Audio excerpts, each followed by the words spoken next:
जिंदा है भुट्टो, जिंदा है भुट्टो, जिंदा है भुट्टो।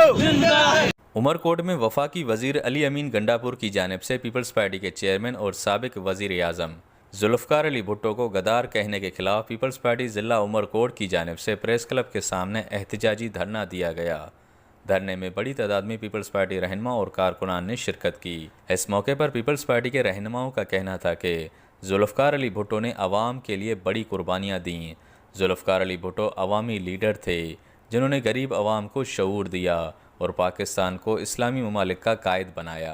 तो शहीद जुल्फ़कार अली भुट्टो वो अज़ीम इंसान है जंहिं हिन मुल्क जे गरीब ऐं मिसकिन माण्हुनि तां पंहिंजो सिर कुर्बान कयो।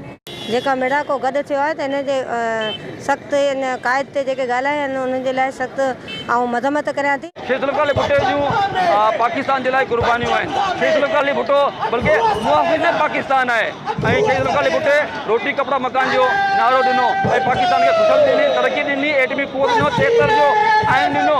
अॼु इहे अदना कारकुन जेको तव्हांजे समूह ॻाल्हाए पियो कि उन शहीद क़ाइद जुल्फ़कार अली भुट्टे जूं वापसियूं आहिनि। अॼु असीं मरकज़ जे कयूं तव्हांजे समूह ॻाल्हायूं पिया। असांखे जेका ज़बान ॾिनी